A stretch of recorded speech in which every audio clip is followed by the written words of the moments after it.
Ce journal vous est offert par DACO SARL, société d'expertise comptable et de fiscalité.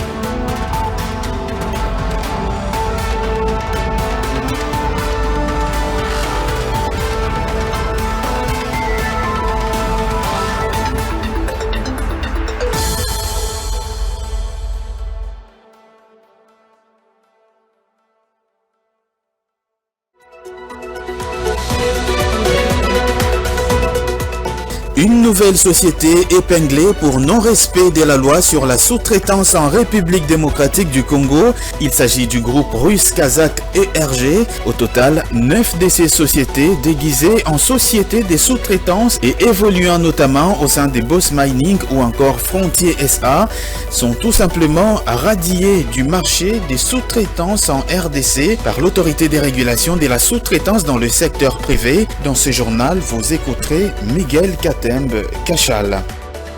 Puis la filière aurifère de la République démocratique du Congo est en pleine croissance. En 2023, elle a réalisé un peu plus d'1,5 milliard de dollars américains grâce aux exportations. Des exportations assurées à 80% par l'exploitation industrielle. Vous le verrez dans cette édition du journal. Et puis cette question, à quoi est due l'inflation du prix des transports en commun à Kinshasa et surtout aux heures des pointes? Nous ferons le point sur ces sujets dans ce journal.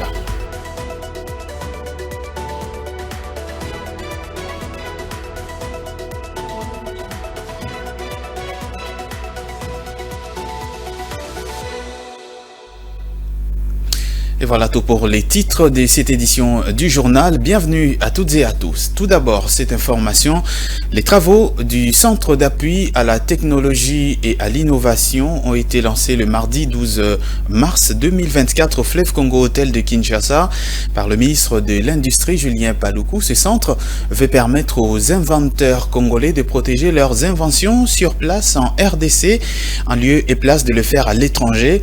La cérémonie d'ouverture a connu la présence de plusieurs membres du gouvernement, dont le ministre de la Recherche scientifique et innovation technologique. Un grand événement dans le domaine de la science en République démocratique du Congo. Une grande innovation avec la venue du Centre d'appui à la technologie et à l'innovation. Celui-ci jouera le rôle des multifonctionnalités en osmose avec l'instance internationale AMPI, Organisation mondiale de la propriété intellectuelle. Voilà pourquoi le directeur général de l'Organisation mondiale de la propriété intellectuelle a effectué les déplacements de la capitale congolaise afin de marquer d'une pierre blanche cet événement historique. C'est le ministre de l'Industrie Julien Paluku qui a ainsi eu l'honneur de lancer officiellement les travaux des CATI. Très heureux, Gilbert Kabanda, ministre de la Recherche scientifique et innovation technologique, a eu des mots très justes pour restituer, à juste titre, tout l'enjeu d'importance de cet événement en martelant sur les dividendes que vont tirer le Congo et les Congolais des actions et activités de ce centre. La chaleureuse collaboration entre l'Organisation mondiale de la propriété intellectuelle, à travers son directeur général, M. Darren Tang, et le gouvernement de notre pays. Ce centre, à mon sens, est un lieu d'échange et de collaboration pour les esprits créatifs et innovants de notre communauté.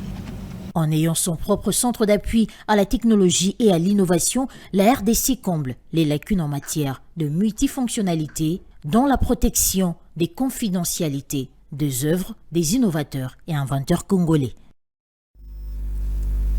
Je l'ai annoncé dans le sommaire de cette édition du journal. L'autorité des régulations de la sous-traitance dans le secteur privé en RDC, la RSP, vient d'épingler à une nouvelle entreprise pour non-respect de la loi sur la sous-traitance. Il s'agit du groupe russe Kazakh ERG qui exploite 4 mines de cuivre et de cobalt dans le sud-est de la RDC. En effet, ces 9 sociétés déguisées en sociétés des sous-traitances ont été démasquées par les autorités congolaises à travers l'ARSP avant la forte décision qui est tombée. Ceci a été annoncé au cours d'une conférence de presse par le directeur général de l'ARSP, Miguel Katem-Kachal, et par la suite, leurs contrats seront repris par les sociétés contrôlées par des firmes majoritairement congolaises. En réalité, ces 9 sociétés, Standard Fiable, Roche Solide, Rocada, Surtech, Socom, Technologie Globale, Transversal, Étalon et Vision, ce sont des sociétés sous-traitantes appartenant aux actionnaires russes kazakhs du groupe RG qui opèrent dans Metalcol, Frontier, Comidé et Boss Mining. 4 mines en République démocratique du Congo. Ils tiennent à eux seuls des marchés des centaines de millions de dollars. 98% des marchés appartenaient à ces sociétés. Nous venons de mettre fin à cette mafia qui a confisqué pendant une longue période la chaîne de valeur congolaise au détriment des vraies sociétés à capitaux majoritairement congolais. C'était un circuit hermétiquement fermé. Aujourd'hui, nous avons mis fin à ces systèmes illicites et désormais ces marchés reviendront aux entreprises à capitaux majoritairement congolais afin de pouvoir développer notre tissu économique. C'est un noble combat du chef de l'État, Félix Antoine Tshisekedi Tshilombo, qui veut relever les défis du tissu économique de son pays. Ce n'est pas une guerre faite aux multinationales. Ces mêmes lois sont respectées dans d'autres pays. Ça doit se faire autant aussi en République démocratique du Congo afin de pouvoir diversifier l'économie nationale. On ne vient pas seulement de le faire avec le groupe russe kazakh RG. Nous l'avons fait aussi avec le Canadien Barrick, avec les Chinois Sicomine. Donc, on le fait avec toutes les sociétés. Dans le reste de l'actualité, c'est une révélation du plan d'engagement budgétaire pour le premier trimestre 2024 rendu public par le ministère national en charge du budget. L'opinion publique qui découvre que le comité national de suivi de l'accord de Saint-Sylvestre, le CNSA, et l'opposition congolaise ont bénéficié ensemble d'un peu plus de 957 millions de francs congolais pour la période allant du début janvier à la fin du mois de mars 2024. Tony Antoine Dibendila pour les précisions. C'est précisément 851 697 120 francs congolais alloués par les trésors publics au Comité national du suivi de l'accord de la Saint-Sylvestre, CNSA, présidé par l'homme politique Joseph Aolengankoy, et 105 886 756 francs congolais attribués à l'opposition politique congolaise pour la période allant du 1er janvier au 31 mars 2024. Les plans d'engagement budgétaire qui divulguent ces informations ne précisent pas les noms des opposants bénéficiaires de cette somme, allouée dans un contexte marqué par la publication des résultats des élections générales de 2023 et l'investiture du président réélu Félix Tshisekedi. Cependant, une question persiste. Qui sont ces opposants qui ont bénéficié de cette somme? Plaisir non sûr qu'ils. Mais la direction du contrôle budgétaire du ministère du Budget, auteur du document, reste muette. Quant au CNSA, une institution devenue obsolète, créée dans un contexte de crise politique de 2016 et qui devait être dissoute de plein droit à la fin du processus électoral de l'époque, d'après l'article 38 de sa loi organique, continue à bénéficier des fonds publics, elle qui n'a plus aucune raison d'exister. Surtout que l'objet de sa création émanait du processus électoral qui devait débuter en 2016, mais qui s'était effectivement ouvert plus tard et s'est clôturé après les élections des gouverneurs et des sénateurs en 2019. Le financer jusqu'à ces jours, c'est tout simplement du gaspillage. L'État congolais est ainsi invité à assainir ses dépenses et à les réorienter vers des fins purement utiles.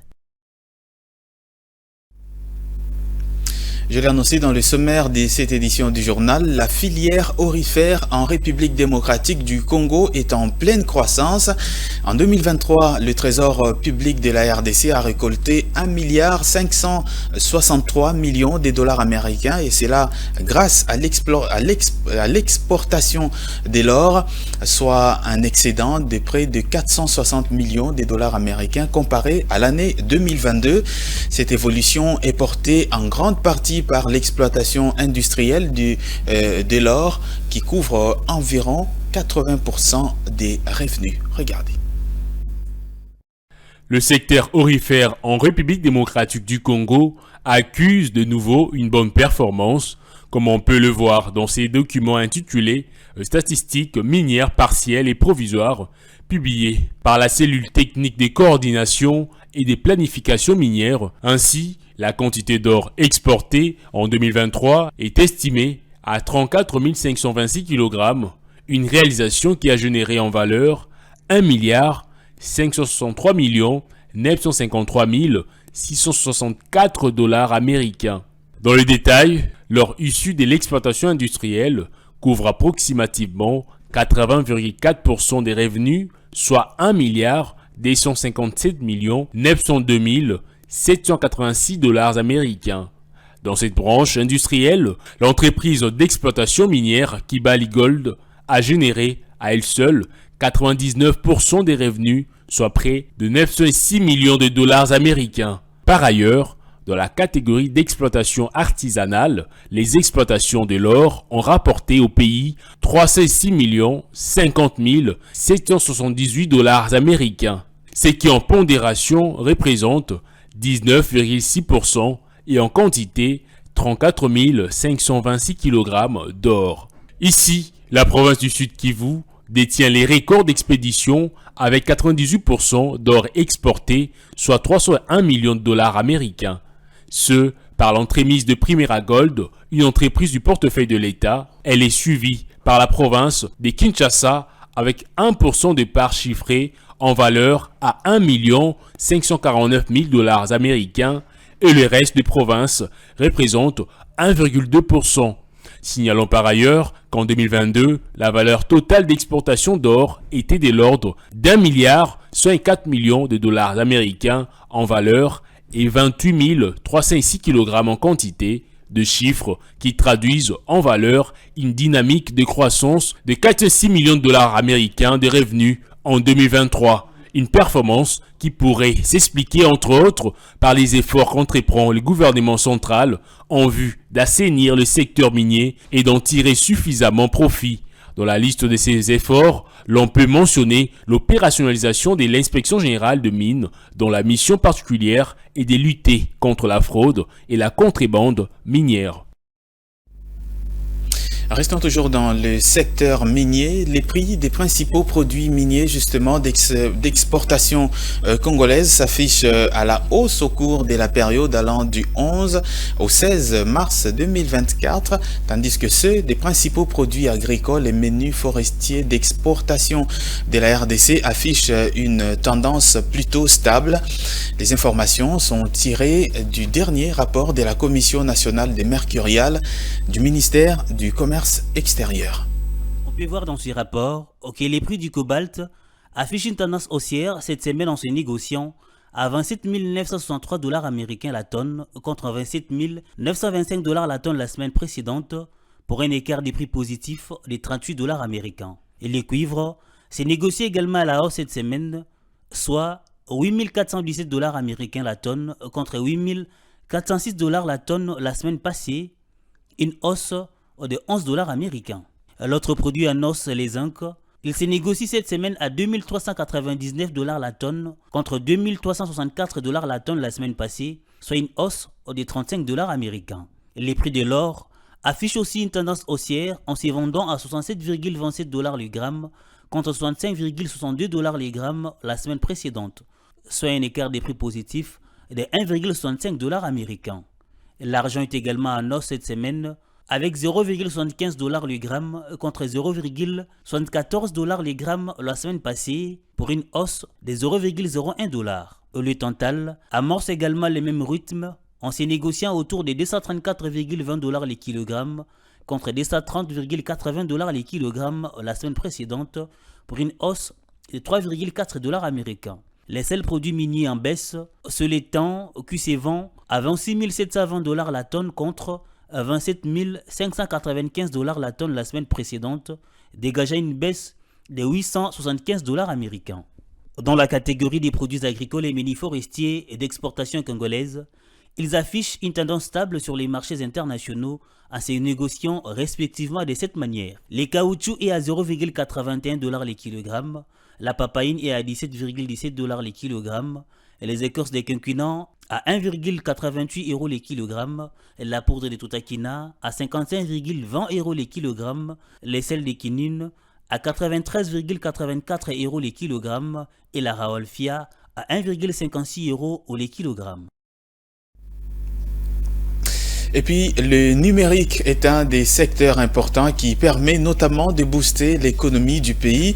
Pour l'économiste Egide Ngwene, interrogé ce mercredi sur l'utilité du numérique, le gouvernement a tout intérêt à financer davantage ce secteur et l'étendre à travers la République car il est devenu un des facteurs de création d'emplois et d'accès rapide à l'information, tout en mentionnant les efforts du gouvernement via notamment la création d'un ministère qui est dédié entièrement au numérique. On l'écoute dans ses propos recueillis par Claude Kungu. Le numérique se présente actuellement, c'est-à-dire qu'il est capable de stimuler, moi je dis la croissance économique, la croissance de l'entrepreneuriat, surtout chez les jeunes, l'innovation également, et on peut aussi parler de la création d'emplois. C'est-à-dire que ce coup de pouce-là, on peut voir ça dans de nombreux secteurs clés de l'économie nationale. Je voudrais peut-être au niveau de l'enseignement. On a ce qu'on appelle le RAM. On a fustigé RAM, peut-être le gestionnaire n'avait pas bien compris ce que c'est RAM. Mais RAM actuellement, il répond à un grand besoin au niveau des universités. Avec tout ce qu'il a comme paquet, il offre aux universités la gratuité de la connexion Wi-Fi. Il a la disponibilité des bibliothèques en ligne, le numérique, en même temps qu'il contribue au renforcement des capitaux humains, mais il joue aussi sur la lutte contre la pauvreté et la création d'emplois. On voit actuellement avec ce qu'on appelle le e-commerce. Les gens font du commerce en ligne. Vous voyez un peu, ça a un impact positif parce que ce sont des jeunes gens qui vendent des choses en ligne. Mais moi, je me dis que je lis toujours le numérique avec la connexion.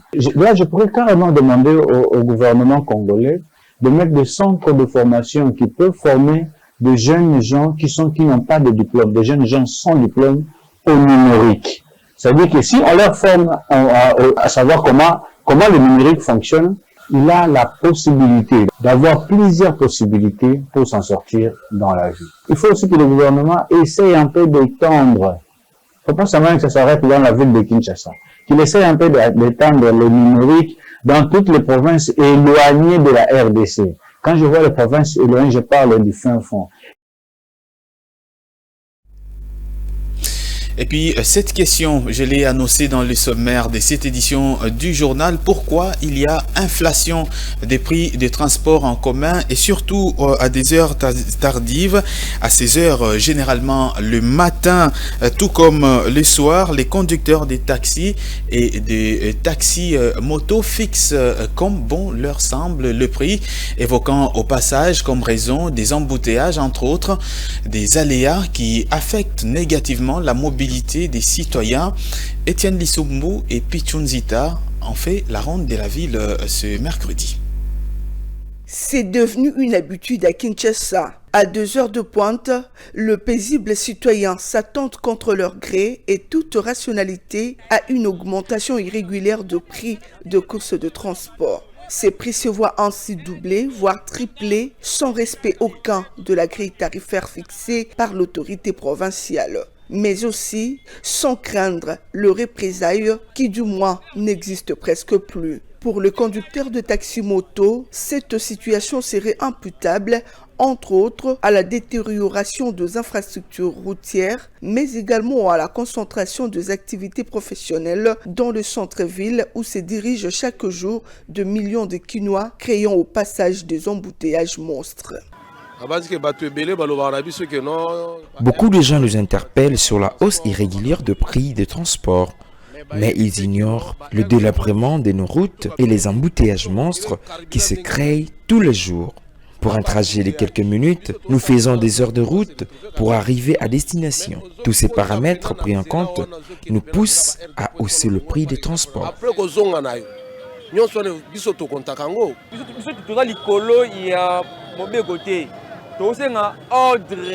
Personne n'est au-dessus de la loi. Nous le reconnaissons, mais signalons également le désordre qui ronge le secteur des transports. Nous appelons l'autorité à y mettre de l'ordre. Cela nous fait souffrir. dans certains, surtout les transports, tout souffrir. L'instabilité de prix de transport en commun affecte négativement la mobilité urbaine dans la capitale. Quelques initiatives prises par l'autorité provinciale dans le sens d'instaurer un suivi rigoureux de la mise en application de cette grille tarifaire se sont soldées en échec. Ainsi, le calvaire se poursuit. Restons toujours dans ce même registre. Un plan de développement pour le transport de Kinshasa existe depuis longtemps comme piste des solutions pour remédier aux principaux maux qui rongent le secteur, dont les embouteillages monstres de la capitale et une tarification irrégulière des prix des courses des transports en commun. Intervenant pour le compte de notre programme Les Dossiers, l'urbaniste Joël Kana s'est étendu ici sur le contenu de ce plan. On l'écoute dans cet extrait choisi par Étienne Lissumbu. Kinshasa est une ville millionnaire. Aujourd'hui, nous avoisinons 18 millions d'habitants. Et quel est le système de transport approprié pour une ville millionnaire? Aujourd'hui, nous avons nos taxis Ketch qui vous prend pratiquement 4 personnes. Vous êtes dans un arrêt de 50-100 personnes à 8 heures pendant les heures de creuse. La ligne des chemins de fer a existé vers les années 60-70. À cette époque, la population n'était pas celle qu'elle est aujourd'hui. Donc déjà, l'organisateur de l'espace de l'époque avait prévu des lignes de chemin de fer. Aujourd'hui, pour des questions de déplacement quotidien de la ville de Kinshasa, pour une solution efficace et durable, il faut un moyen de déplacement de masse. Et on fait recours aujourd'hui à des trains urbains. Tout à fait. Partout au monde, dans des villes millionnaires, on trouvera des lignes de chemin de fer. Nous avons le fleuve qui est un boulevard naturel. Tout à fait. Nous avons des cours d'eau qui ceinturent pratiquement toute la ville de Kinshasa, que nous devons utiliser. Parce qu'aujourd'hui, nous n'avons qu'une seule voie que nous utilisons pour le transport, nous avons la route. Or, aujourd'hui, il y a la multimodalité. Nous avons l'eau, nous avons la route, nous avons le chemin de fer pour la ville de Kinshasa. Donc, c'est une solution efficace et durable. Et on va oublier ces transports en commun, IST, Ketch et consorts, parce que ça ne nous donne pas de confort assez acceptable. Nous avons un document qui a été élaboré pour solutionner la question de transport, c'est le PDTK, le plan de développement du transport urbain de Kinshasa. Ces documents existent. Il y a un problème d'efficacité, d'applicabilité dans certaines résolutions qui sont prises dans des réflexions pour solutionner les questions de développement. La hausse des prix des denrées alimentaires se poursuit dans différents milieux des négoces de Kinshasa.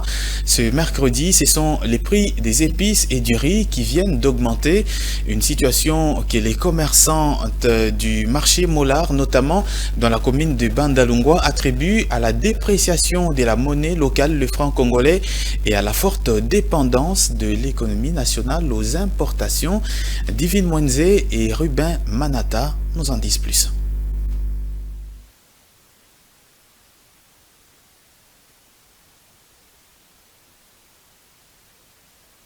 C'est un chapitre qui prend de plus en plus de volume. La hausse de prix des denrées alimentaires ne cesse de se constater.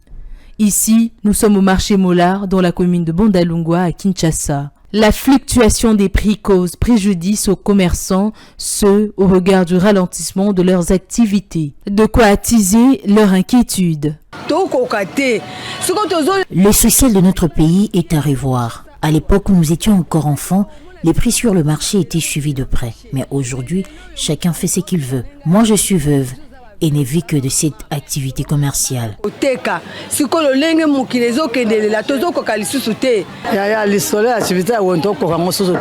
Nous sommes à bout. Nos activités ne vont plus bon train. Nous achetons nos marchandises très chères et nous les revendons à bas prix. Un sac de riz de 25 kg coûte actuellement 72 000 francs congolais, revenant à 68 000 francs le mois passé. 10 kg d'oignons passent de 32 000 francs congolais à 35 000 francs congolais. Après une trêve dans l'accélération de l'inflation, la Banque centrale du Congo avait noté une évolution des 0,229% au 1er mars de l'année en cours, ce qui se confirme davantage par cette augmentation de prix constatée sur le marché. La revue de presse des Fulgence Milahi, c'est tout de suite et maintenant.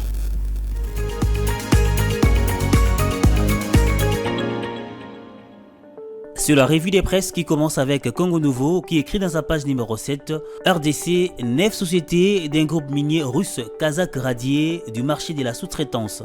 Le journal renseigne qu'en République démocratique du Congo, les autorités sont en guerre contre les sociétés qui ne respectent pas la loi sur la sous-traitance, comme l'a annoncé lundi 11 mars l'autorité des régulations de la sous-traitance.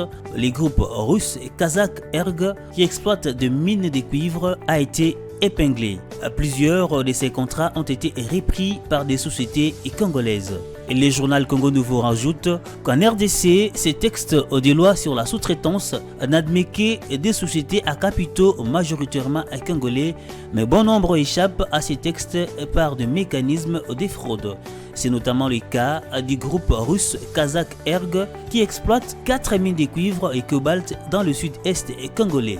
Et leurs contrats seront repris par des sociétés et contrôlés par des firmes congolaises.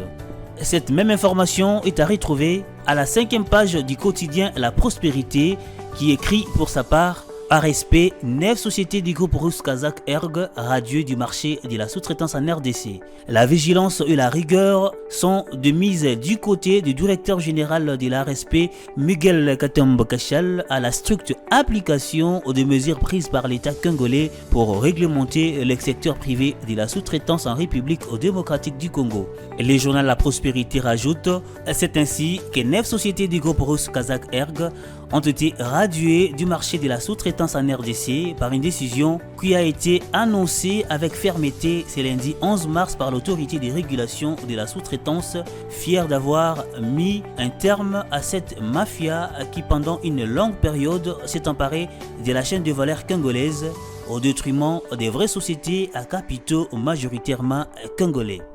Cette revue de presse s'achève avec Les Quotidiens qui écrit dans sa page numéro 4 à la rubrique économie: malgré l'environnement difficile, les secteurs de la microfinance s'est bien comporté. Malgré l'environnement difficile, comme les souligne les journaux, et plein de difficultés et de chocs, Madame Malangouka Bedimbouyi, gouverneure de la Banque centrale du Congo, note quand même que les secteurs de la microfinance s'est bien comporté. Les informations disponibles montrent une croissance notable du niveau général d'activité, un relèvement des fonds propres, une augmentation globale des dépôts, une augmentation des crédits, un niveau tout à fait acceptable de liquidité, une qualité des actifs s'est trouvée dans les normes acceptables et une solvabilité globale satisfaisante. C'est pour cela qu'il a félicité et encouragé les professionnels de la microfinance à mettre en œuvre les actions qui ont permis d'arriver à ces résultats, parce qu'ils contribuent à ce qu'il y ait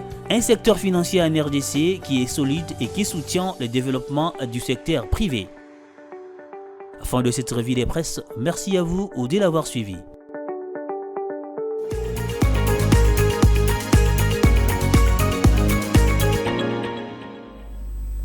C'est aussi la fin de cette édition du journal. En voici tout de suite le rappel des titres.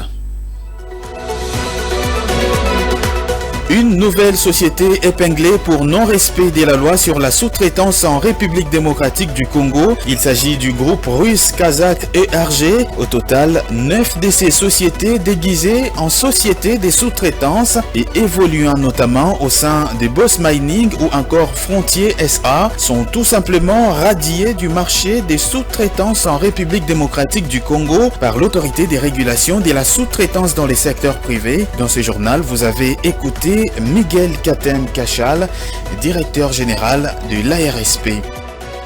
Et puis la filière aurifère de la RDC est en pleine croissance.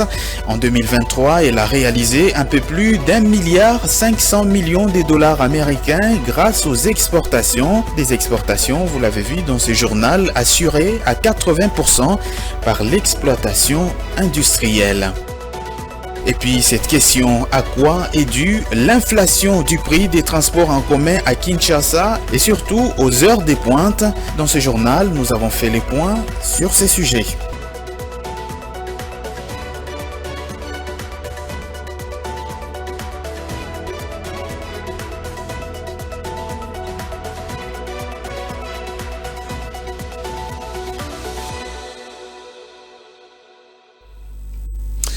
Merci de nous avoir suivis et excellente suite des programmes sur les antennes de Ecofin Télévision. À très vite.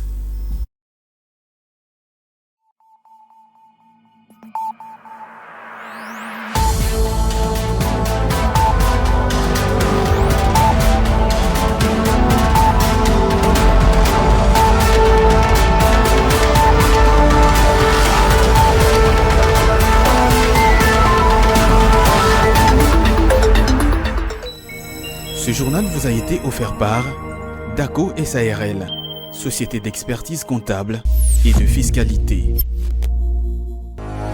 Dans une sphère médiatique, essentiellement tournée vers des contenus généralistes, où l'originalité n'a plus sa place au chapitre, où le secteur de l'économie et finance, pourtant poumon d'un État, sombre dans les oubliettes, voici enfin Ecofin Télévision.